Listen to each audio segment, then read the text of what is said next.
We didn't leave. We were still in Ruth. We were just studying something within Ruth. Ruth chapter 3, verse 1. I'm going to give you a quick outline for where I'm going. So be prepared with some notes. Thank God to a very charismatic church. We got 2 new overhead projectors because they decided to go for multimedia media. So at some point I'm going to clean them up. We got 2 new overhead projectors.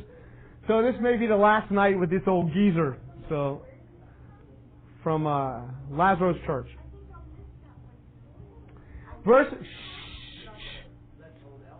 No, we're going to deal with Elmo. Chapter 3. We're going to give you an outline of chapter 3 real quick. Verses 1 through 5. Naomi instructs Ruth. And I think sometimes we miss the idea of a mother or a mother-in-law, a grandmother or whatever, giving instructions to a young lady pursuing marriage. So it's kind of interesting what's being said there and the interplay. Verse 9. Verse 9. 6 through 9 is Ruth informs Boaz.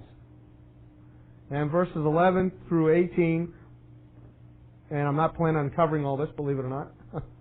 I am planning on, my goal, I'll prayerfully is to get to verse 11 tonight, and then I'll tell you what we're going to do in a second. But Boaz includes Ruth, and we'll see what he means by include. My goal tonight is to get through verse 11, and from verse 11 we're going to jump to Proverbs 31, starting hopefully next week. So you'll see why when we get there. So you know my goal. And then we'll finish 12 through 18, and then chapter 4, and then we go to the book of Acts. So if you want to know where we're going. So when we finish, you'll know exactly where we're at. So with that there, let's go to verse 1. What I'm going to do, let's read verses 1 through 5. Actually, I'm going to have one of you read verses 1 through 5. So whoever wants to, read aloud verses 1 through 5.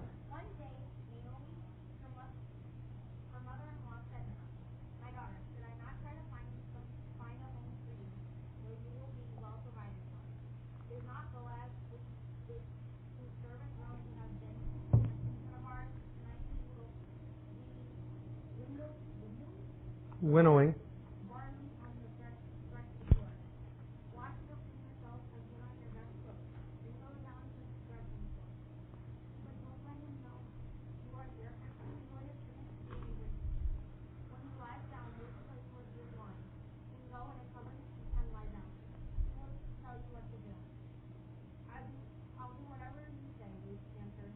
Okay, that's good. That's good. That's good. Verse 1, very good, very good. Verse 1, we have Naomi's idea. Now, we're looking at the side that it's kind of hard because as I'm reading this, I'm saying, whoever the author is, the narrator of this story, seems to keep switching views. One minute he's looking from Ruth's standpoint, another minute from Boaz's, and now we're seeing he's looking at Naomi's standpoint. And from my standpoint as a guy, you read this and you say, Naomi, her mother-in-law said to her, "My daughter, shall I not seek security for you that it may be well with you?" And a guy, it's like, guys, what? Now, the NIV says, well, let's back up for a second. Before we do that, let's do this.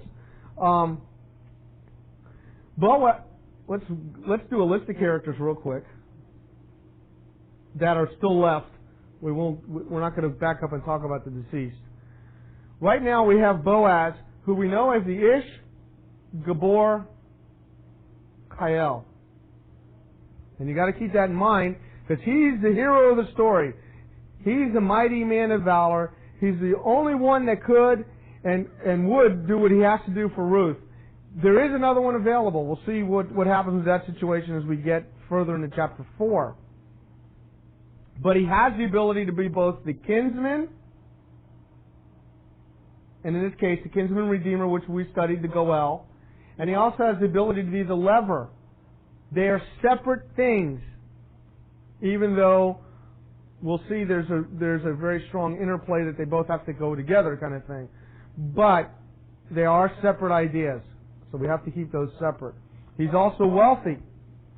He's also acquainted well with the city. He's well known. At this particular point, Naomi has been bitter and is getting better. So if you want to, where we've been so far, we've seen in chapter 1, Naomi weeping. This is real fun. Chapter 2 is Ruth reaping. And now in chapter 3, Ruth and Naomi are scheming. Think about this, where we go. See, we have Naomi weeping by the end of the chapter. Ruth, in chapter 2, we get into Ruth reaping. And then chapter 3, Ruth and Naomi are scheming together. So hold your finger here and go back to Judges chapter 14. Judges chapter 14. I don't know how many are you familiar with Fiddle on the Roof, but there's a pretty familiar song in there called Matchmaker. Matchmaker, matchmaker, make me a match, find me a find, catch me a catch. This is not a new idea that started with early 1900s in Russia. This is a very old idea. In Judges chapter 14, verse 1, it says, Then Samson went down to Timnah and saw a woman in Timnah, one of the daughters of the Philistines. Which, this is already going awry right here. Verse 2 says, So he came back and told his father and mother, I saw a woman in Timnah, one of the daughters of the Philistines. Now therefore, get her for me as a wife. Then his father and his mother said to him, Is there no woman among the daughters, and so on and so forth. But the idea was a parent, or somehow the marriage was to be arranged. So what's happening as we go to Ruth chapter 3, we see Naomi and Ruth together. Naomi's has seen that there's an availability, that there's a kinsman. Boaz is a kinsman. We'll get into argument later if Naomi was just blind or didn't know how many relatives she had alive. But she's focusing on Boaz as the right guy for her. I have no clue of these initial things, ladies, that are mostly in this room, how old this guy is. I got a pretty good idea. Ruth is about 26, 25. I can't tell you what Boaz is. I would think Boaz is probably close to twice her age. I knew I'd get that. He may be in his 40s. I don't know. I just can't. I know he's old enough to be a landowner. What? It's very opinion. I can't find anything that says this is exactly it, but I don't see any youngness in this. So,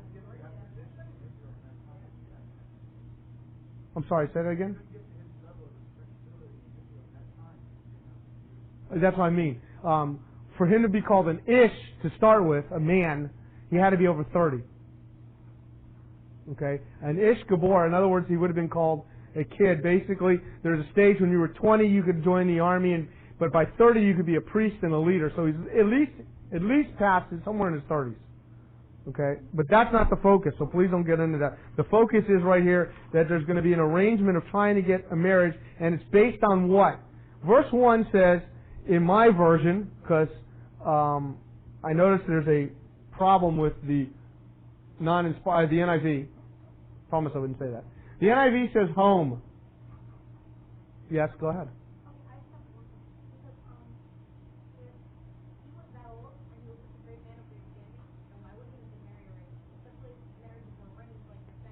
Okay, first of all, by lack of argument, we don't know he was not married. We don't know if he was married, but his wife died. He's widowed. We don't know what his status is because it's not pertinent to the story. Remember, at this particular time, there was multiple wives. And he was fulfilling, again, the idea of lever. Okay, and kinsman, goel kind of idea. So, in other words, in our day and age, it just sounds awful, but in their day and age, their culture, it was natural. Okay? But he might have just been so caught up in things. And again, he was what? An ish, gabor, hayel. Did he want to marry anybody? Maybe he was waiting for a woman, and we'll see in verse 11, a woman of excellence. He maybe never found his match. He probably looked at some of the women, and again, where are we at? We're in the book of Judges. Ruth is smack dab in the middle of Judges. Judges is everyone's living and doing what is right in their own eyes kind of thing. And he's figuring most of the women are, not up to standards. I'm going to be as nice as I can. Not up to standards. So let's go back to this word. The King James also, the word home in the NIV security in the NASB, and rest in the KJV. Basically,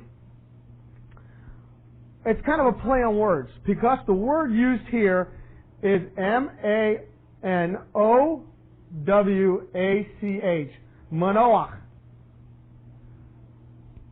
It means a resting place, a state or condition of rest. Now, as I'm doing this, I'm looking at this word when I'm studying this, and I'm saying this, and most of you that were familiar with many months ago, look back with me to Ruth chapter 1, verse 9.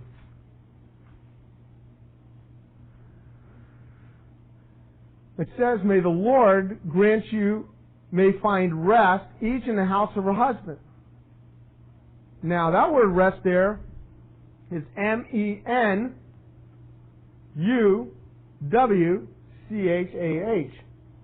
Manoha. Or Manuha.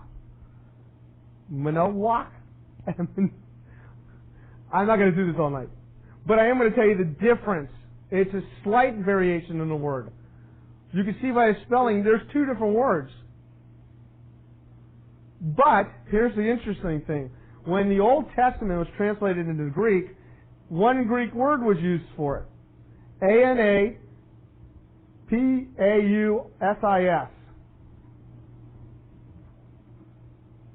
Now,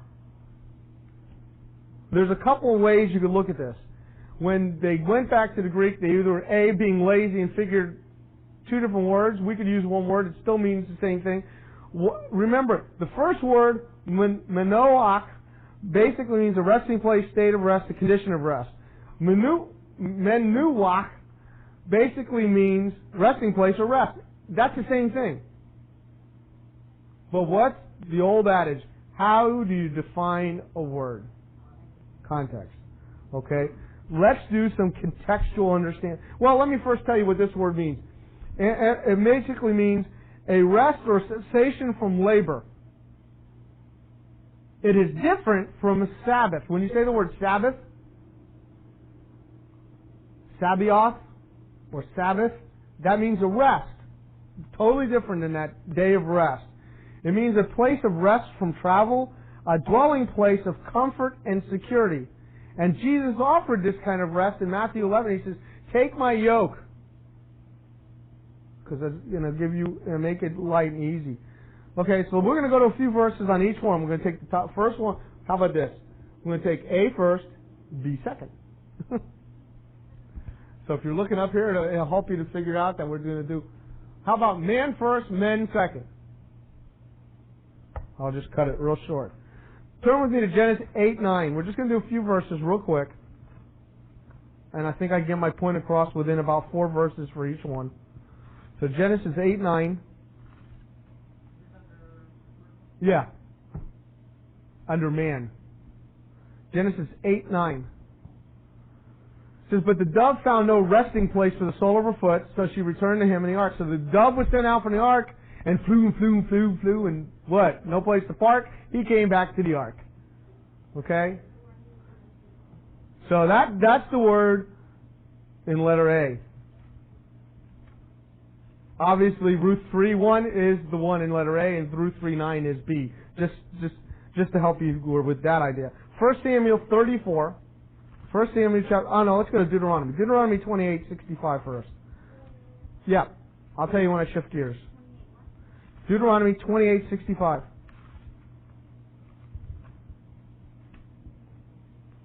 Deuteronomy 28, verse 65.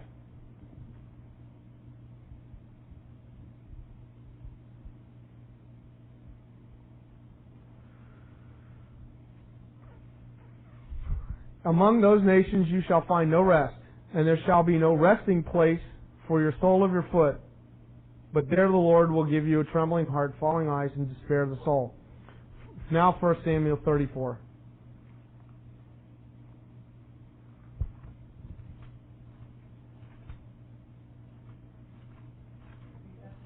First Samuel 34:14. Yeah. Yes. Deuteronomy 34. That's real good. How about 31? Well, I got a bad reference. So we'll go to 1 Chronicles I don't know where I'm missing something. I'll find it. 1 Chronicles 6:31.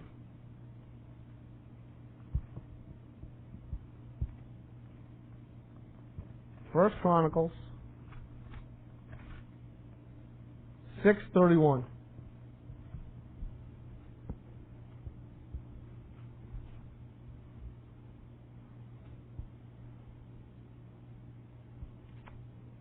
Now these are those who David appointed over the service of the song in the house of the Lord after the ark rested. One last one, Psalm 116, and we'll make a couple of observations. Psalm 116, verse 7.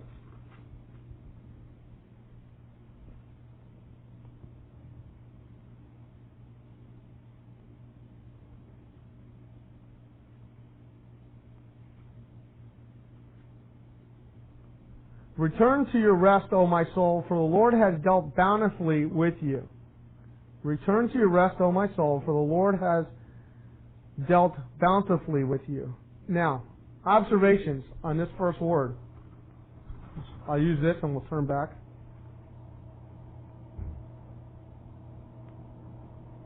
Observations. What can this possibly mean? Okay.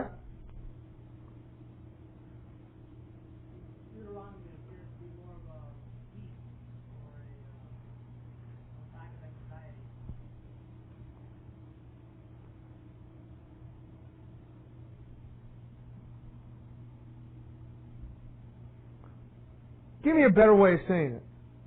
When you rest, what about if I said to you, everybody rest?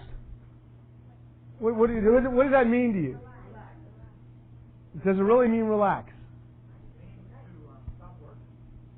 That does that too. But in this situation, does it mean that? Here's the bird flying around. Let's get that bird going. He's flying around. He's trying to find a place. What's he looking for? Anything, man. I got to get these wings. I said, okay. But if he just stopped, because I want to rest, he just stopped, what would happen? Like a lead brick. He just doesn't stop.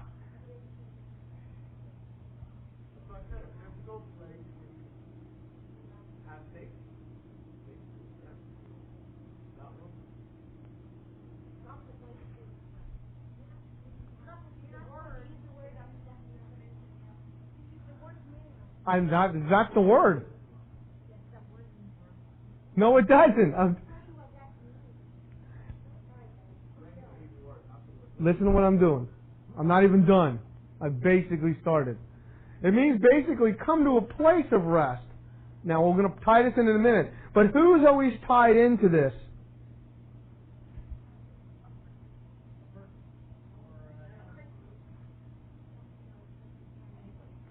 Who grants you this kind of a rest? Who?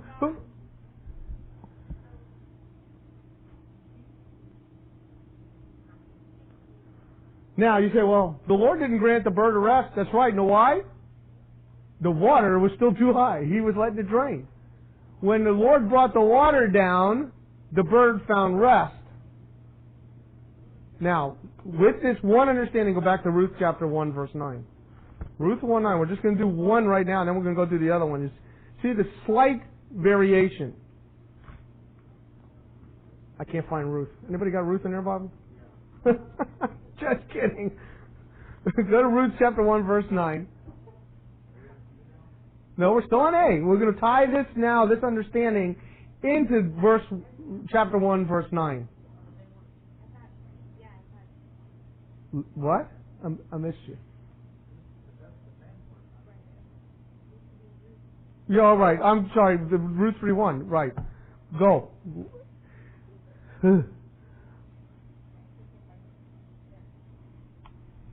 All right. Okay. Let's finish. Let's get B. It'll be easier if we do. Genesis 49:15. I messed up Sarah's notes. Genesis 49:15. And everybody else's.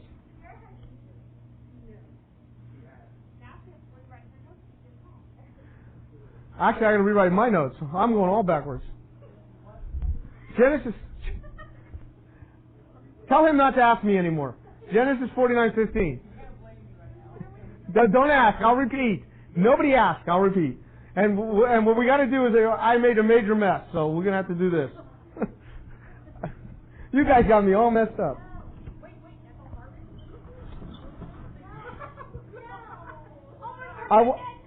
Yeah, we're starting over.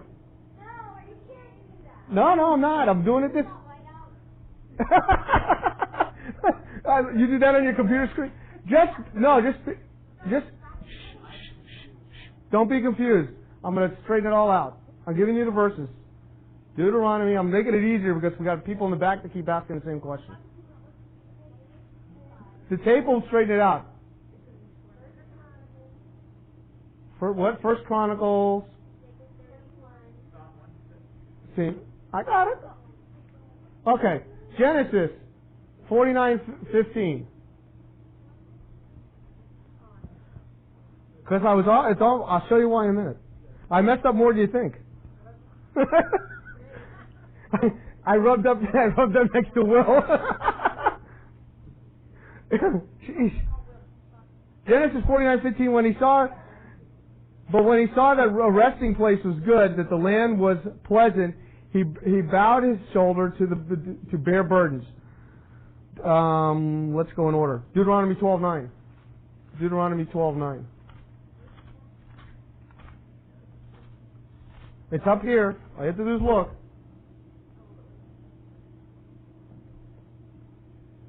Deuteronomy 12:9.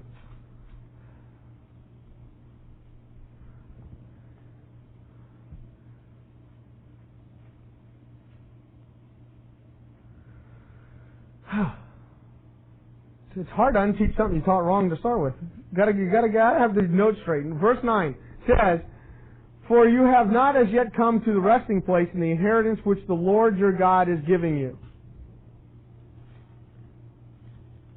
2 Samuel 14:17. 2 Samuel 14:17.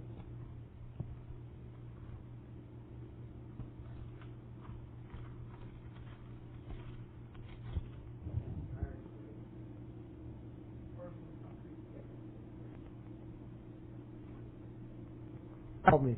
That's me. A marker for me. 2 Samuel 14:17. I heard you, Mark. Believe me. You're close.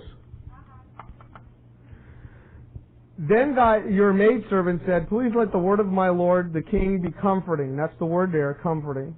I don't know what the NIV has. "For as the angel of God, so as my lord the king to discern good and evil, and may the Lord your God be with you." Now, what's the difference? Okay, let's go back and plug them in. Let's go back to Ruth 1:9. Do that one first. Ruth chapter 1, verse 9. In context, let's do it like that. What was the rest or security that was to be found there? When it says, "May the Lord grant you may find rest, each in the house of her husband." So what was the rest to be found there?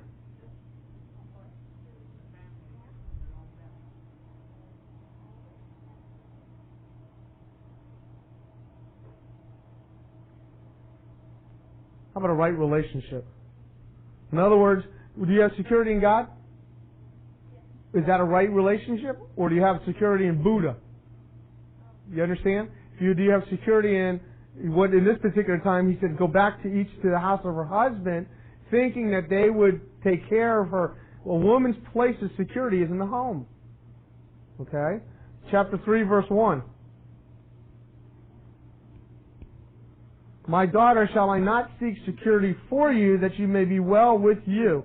And the NIV has home there. Kind of interesting. What is the slight variation difference? It's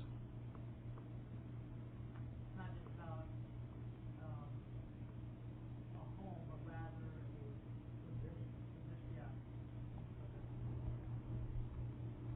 a Okay, go a little more. I understand what you're saying, but be a little clearer for the women in the place. This is right relationship.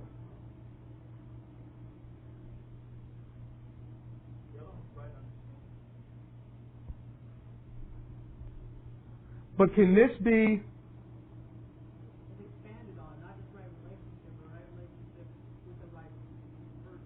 Okay. This is what you had said. Can I have rest here? Can I be at rest by myself? Can I have rest by, you know what I'm saying? Alone. This is right. How about this? Right man in this case. This relationship means she can have rest in a home. She can have rest with an in-law. She can have rest with friends, mostly with God. That's what's important. This one is just relational to the right man to take care of you. What's her focus? Naomi says, "My daughter, shall you not seek security for you, that it may be well you? And now is not Boaz our kinsman?" It's all one sentence. So the focus was... Okay. Well...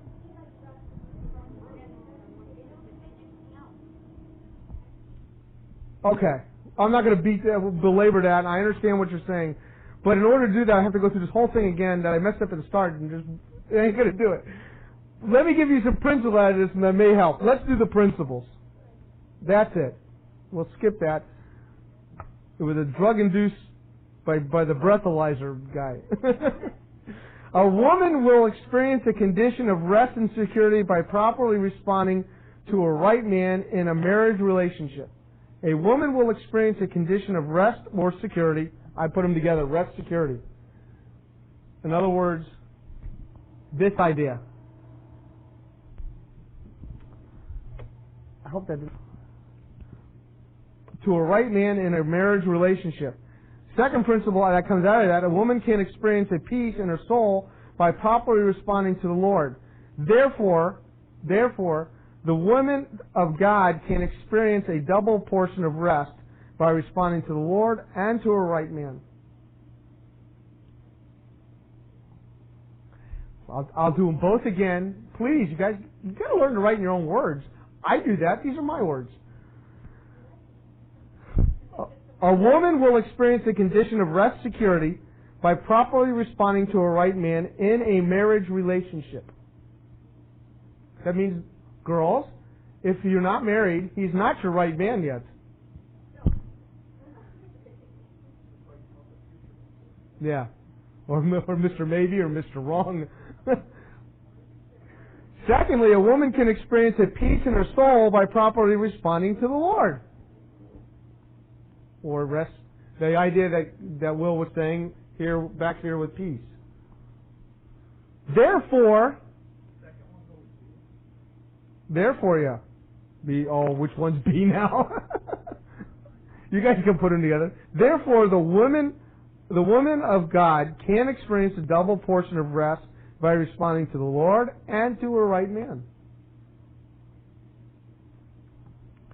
I didn't think I'd make it this difficult. I guess I did. Next time I'll just tell you without telling you. Verse 2, Ruth chapter 3, verse 2.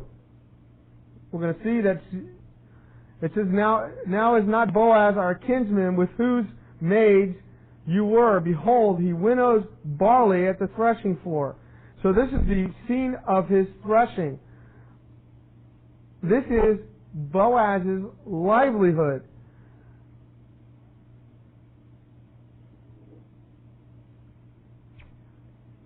Now, the idea is, Naomi introduces the next logical step. Boaz is a kinsman. Note what she says, a kinsman. This is not the word goel.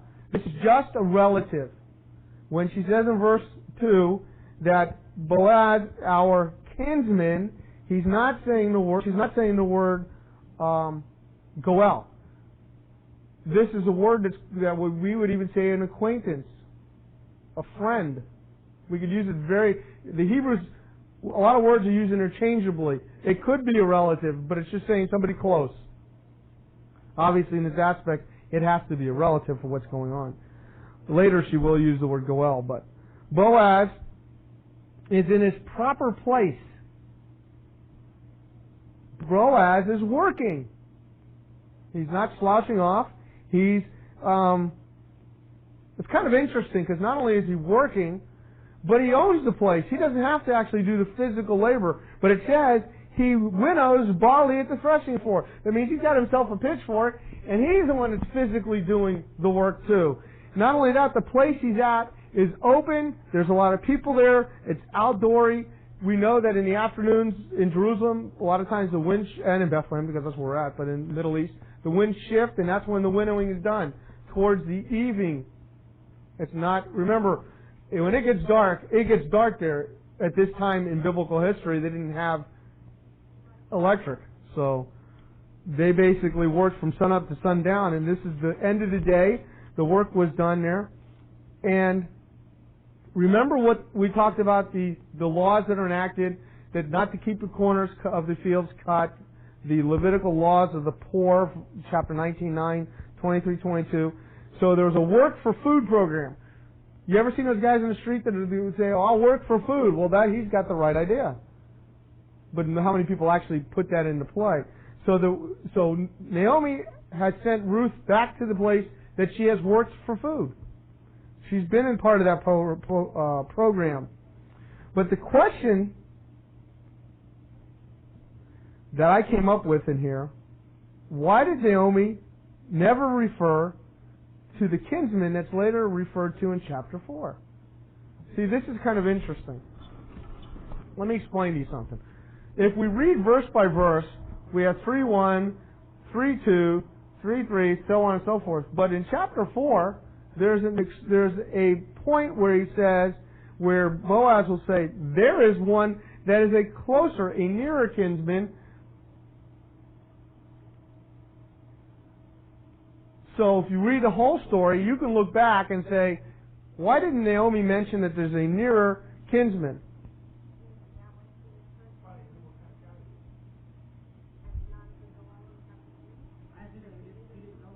Okay. No knowledge. These are the ones I came up with so far.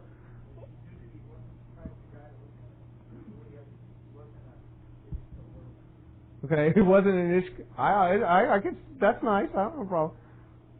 He was not. He was not that. What? The writer of the book is looking at the past tense, and he was never a real subject of the story, so it's about Yeah, but you have a problem. Okay, let just feed them all out at me, and I'll shoot them down one at a time. No, I'm not trying to be mad. I'm just trying to think of. I thought of these, and I blew a hole in every time I opened my mouth. Go ahead. what they was like basically the writer of the story was back on this, and he was never a real subject, and whoever he was mentioning was like Boaz taking towards other. Yeah, but see, the problem I have, to make a real good love story, he's needed. He's pivotal. Because if he says yes to whatever Boaz said, he loses Ruth. So it's pivot point. It is a love. This is a great love story because it's true love done in the right aspect. Possibly, but I don't know if Naomi would have done. Would she have superseded Jewish law just to pick the right? In other words, is she playing matchmaker over what the law would say? The law required that a goel, the nearest goel, well, sort of giving it away, that a goel would redeem her. Okay, let's go through these real quick because I don't want to belabor this too long. First of all, Bethlehem was a small town. It's kind of hard not to know your neighbor. So, the first one is no knowledge. It could be possible. I'm not saying I'm not ruling anything out. We got a small town here. I don't know everybody in the whole town. But it's a relative. It would be... Yeah, it would be hard to say that she came into town. Look what happens when she comes into town. Let's go back to chapter 1. It says in chapter 1, well, this isn't an inclusive all. Remember that when it says, chapter 1 verse 19 says that they both they came to Bethlehem, and it came about when they had come to Bethlehem that all the city was stirred because of them, and the women said, "Is this Naomi?" Now it says all the city. Now it doesn't, it's like I looked everywhere for my keys. Did you really look everywhere for your keys?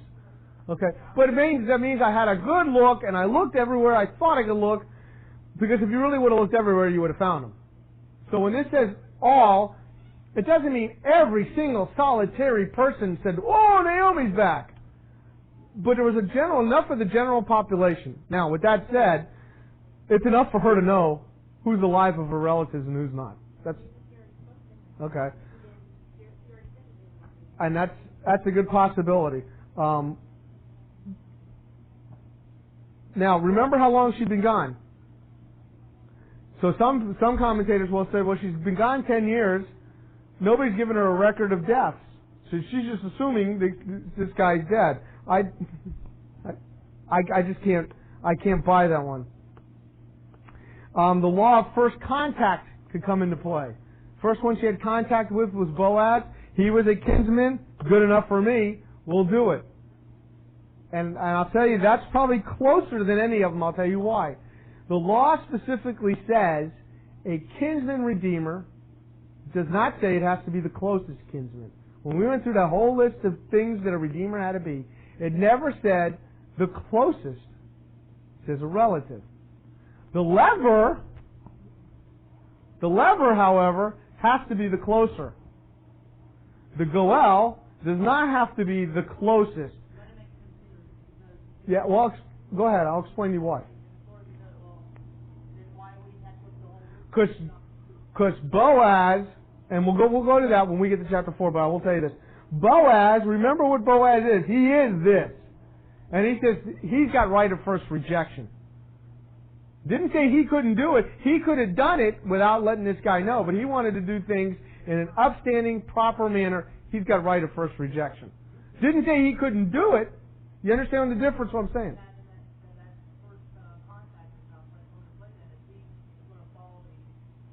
No, I'm saying for Naomi.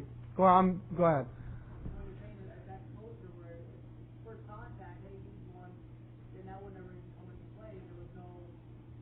No, I'm saying for Naomi it was first contact. She saw Boaz, saw that he easily accepted Ruth. Remember who Ruth is now? A Moabite. She's not going to go through the whole family and say, and really who needs the redeeming, we'll see later. This is very twisted, so you got to stay with me. Naomi needs the redeeming. She needs to carry on the family name.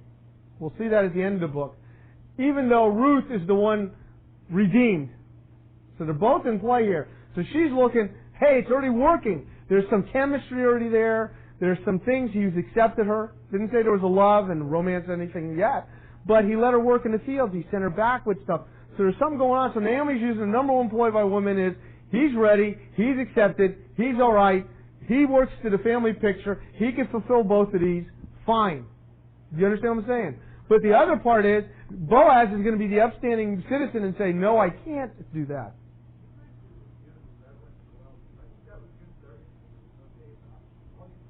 Oh man.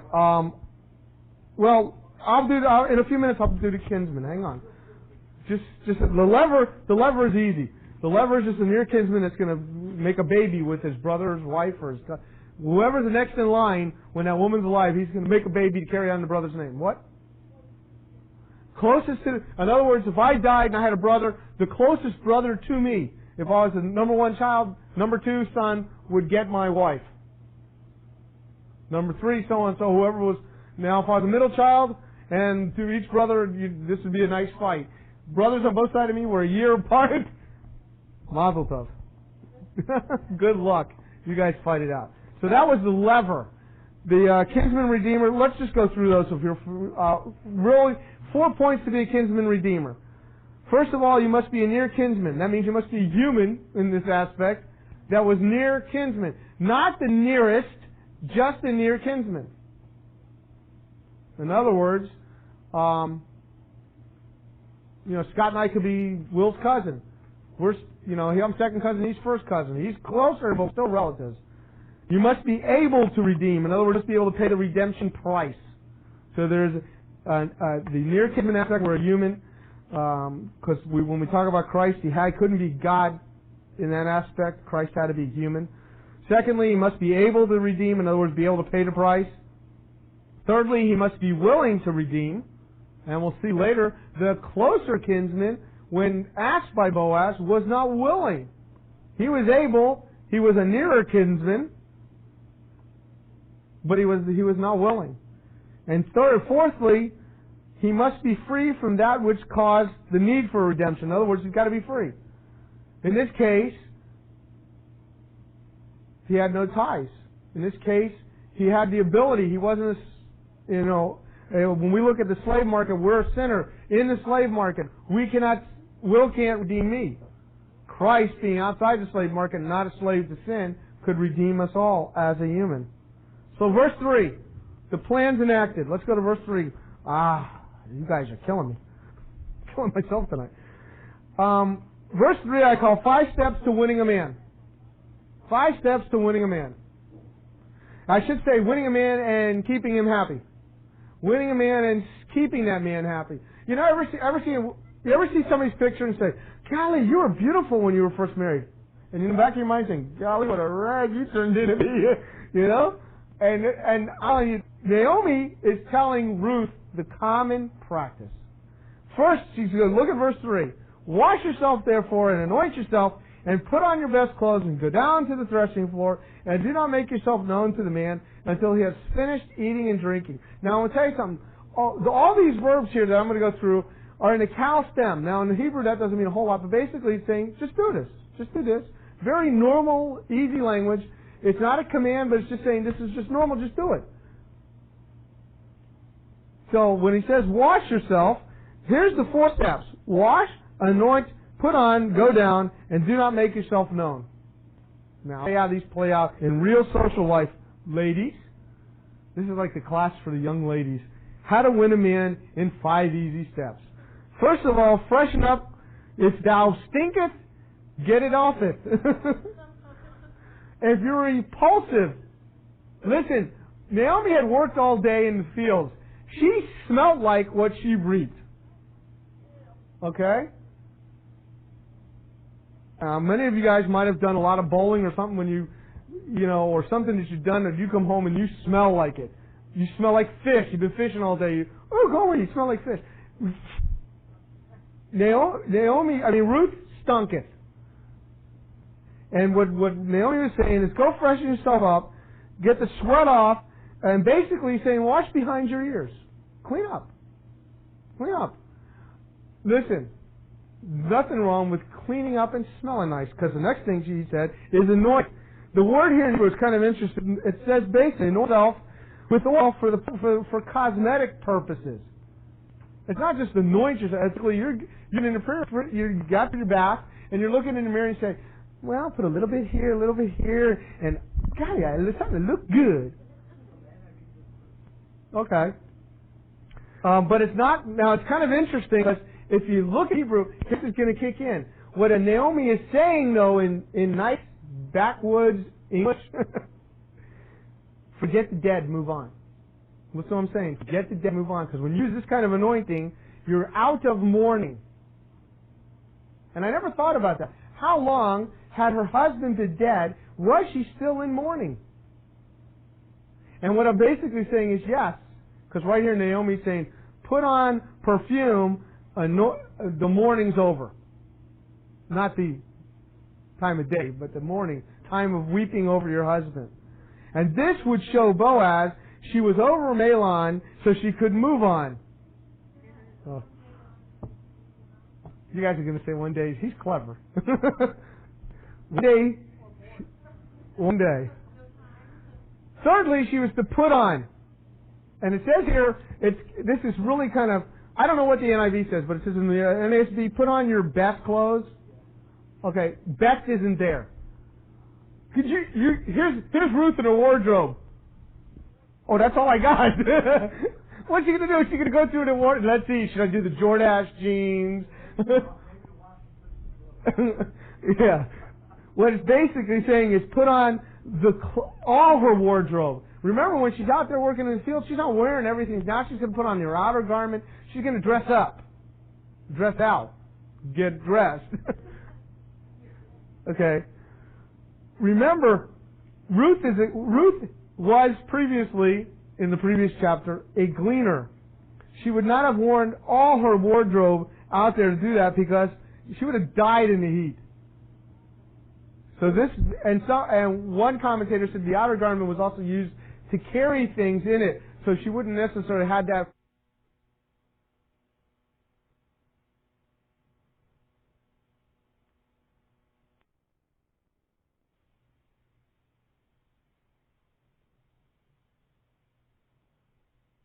You still have to work on the outside. You know, everybody says she's just a beautiful soul, but gosh, she stinks. She's repulsive. She's always a mess. Every time I see her, she looks like she's Cinderella. What Naomi's saying, Ruth, be at your best when you go there. It's kind of interesting because do you realize there's no cosmetics for guys? I mean, really true. Yeah, there's no. No, but the real true cosmetics is for girls. You know why? Because in the morning, most of y'all are a little disorderly. When you put on your cosmetics, you put that disorder into order. You know how guys get ready? I don't know how all these guys get ready. I'm ready. Well, but most of us don't preen our feathers like roosters for like 2 or 3 hours. Most of the women are, Tiffany asked me today, is my hair okay? Yeah, that's a loaded question. Don't ask a guy, is my hair okay? Because if I say no, she's going to say, ooh. If I say yes, she's going to say, what was it bad before? So, I mean, but I'm going to say this lady, no. I'm dressing, I'll get to the guys next week, believe me. God made you who you are, but it's up to you to keep it looking its best. You know? Fourthly, she's go down. It says, go down to the threshing floor. Now this is hard for us older people who say, make that guy call you. Make that guy call you. Don't you ever call that guy. Make that guy call you. What it's saying is, they know where Boaz is. They know where he can be seen. It's not an aggressive move or a possessive move. What is to be in the right place, to be seen by the right guy. It's what I call it, it's courtship thinking.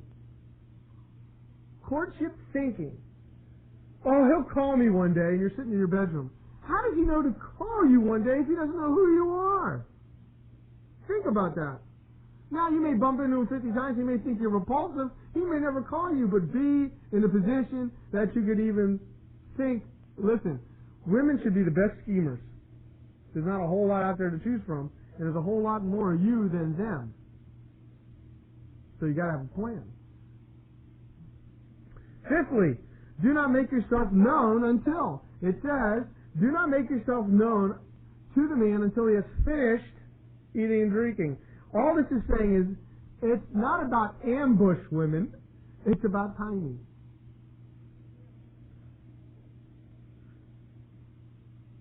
But it is a setup. I hate to be like that. It is a setup. She's saying, be at your best, look attractive, smell good, be at the right place, act reserved until the situation is right. And one commentator said, well, he was eating, drinking, he was drunk enough to say she was good looking. I said, you know, you people are sick. It's not about that. It's about timing. What? Okay. No, I haven't. You think I'm going to actually leave that out? Okay. Well, that's for next week since I'm running out of time, but I will set you up with this. How does a believer balance the idea of making oneself available, making the right move, how's that? Or making the first move or making a move, and letting God work? How do you balance that? You know, oh, God will send the right guy, so I'll sit on my roof until he lands in one in my front yard. Well, I don't think that'll happen. That's like, you're looking for a job. They'll call me one day. Who? They will. Who? Whoever wants me to work for them will call me, know me who I am. Well, that's not. And they say, well, God's good. God will find me a job. Well, God ain't going to walk the streets. You get off your butt. It's the same idea behind. There's a balance between what we do and what God does. And what we have to do is find the proper balance. And we'll start with verse 4. I guess I didn't get halfway to where, actually, I didn't get halfway to where I wanted to go. But let's make a few observations, just close 5 minutes. We are dealing with godly people. Listen to what I'm saying, this is very important. When you get into certain things, and we're going to get to a first couple of verses, a lot of sexual innuendo has been read out of it. It's not sex. The first thing people say, see? No, let's go away. These are godly people thinking godly thoughts and what God wants them to do in the proper way. So we have to start that these are saved people, these are growing people, these are people that want to please God first. At the same time, what? They want physical satisfaction. They want a right relationship with the right person. I'm going to say this here and now as clear as I can. It is a fulfilling relationship for the right man and the right woman to be together. That will eliminate anything outside of that set. In other words, is homosexuality right? Absolutely not. I will tell that right now because it's never going to be like this would be. It's sin, period. Is it good for you to be single your whole life? That's the way God wants you to. But God made us. It is not good, he said. The only thing God ever said, it is not good for man to be alone. And one comedian once said, but he never met my wife. It's frustrating.